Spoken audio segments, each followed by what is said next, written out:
Hey y'all, welcome to our homestead, welcome to the channel. We have a gas oven that is not working.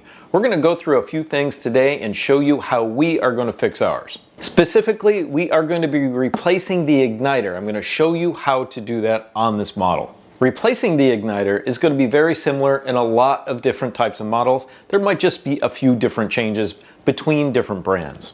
I'm also going to list some other reasons that your oven might not be working. I'll show you how we repaired one of those already. This new igniter was 35 bucks and I will leave a link for it in the description below. And I'll also leave a link for the other part that I will talk about in a minute down below as well. That was only $12. Okay, let's get into it.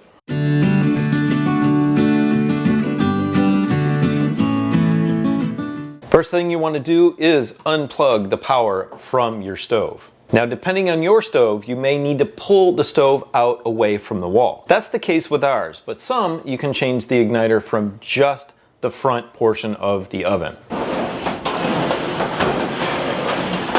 The next thing we need to do is take off the door for the stove. Now, a lot of these operate the same way. You pull down the stove, and there's these two latches right here at the bottom by the hinges.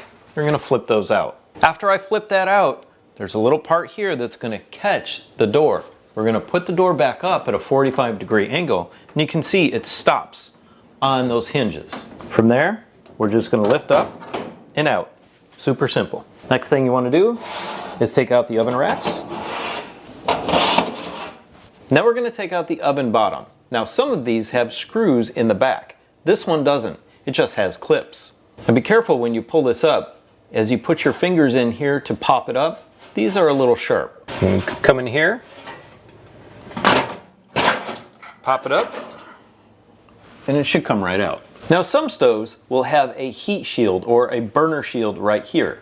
On this stove, it's incorporated into the oven bottom. Here on this Whirlpool stove, you can see our igniter right here. This is the venturi tube where all of the gas comes out. And you can see our wiring goes through to the back. So what we need to do is go around back and take off the panel to unplug this.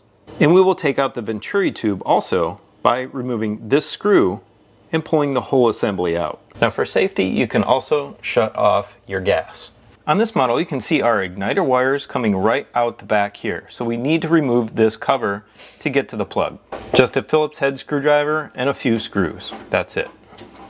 You don't have to take all the screws out, just get to the wire itself. Just depress the tab, pull it apart, and now our whole assembly can go out the front of the stove. We'll just take that one screw out on the venturi tube toward the front that I showed you earlier. Lift the whole tube out and pull it through. Now you can see the igniter right here, and we will take it off with these two screws. For that, you're going to need a 5/16 inch nut driver. Just take these off. Okay, when you get your new igniter, make sure you don't touch the ignition element and be very careful, it's delicate. So we're just gonna put this back on the same way we took the other one off. Once you have it reconnected, we're gonna install it the same way we took it out. Before we do that, we also want to check the gas orifice, which is at the back of the oven, right back here, this brass fitting. And you want to check to see if this is clogged. You can use these small reaming tools to clear out the orifice if necessary. This is a good tool to have on hand for a lot of different things. I'll leave a link to one of these in the description below the video. You're just going to check to see if that gas orifice is clear of any grease or anything like that. Now we can insert our venturi tube back in and make sure we thread through the connector out to the back of the oven.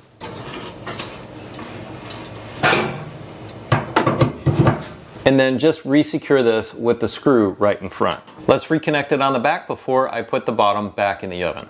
Now you can see our connector that came out of the back of the oven from our new igniter. We're just gonna plug that right back in. We're gonna replace this shield and we should be all set.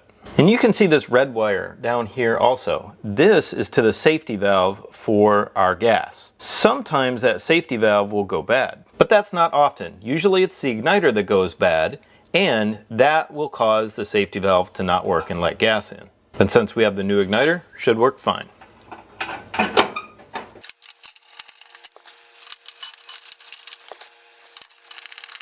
Right up here at the top of the inside of the oven, we have our temperature sensor.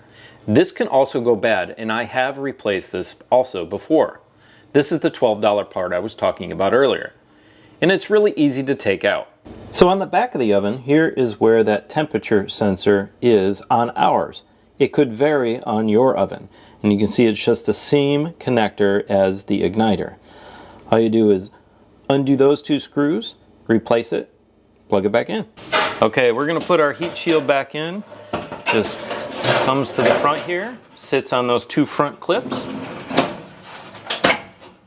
and then pops into place on the back clips.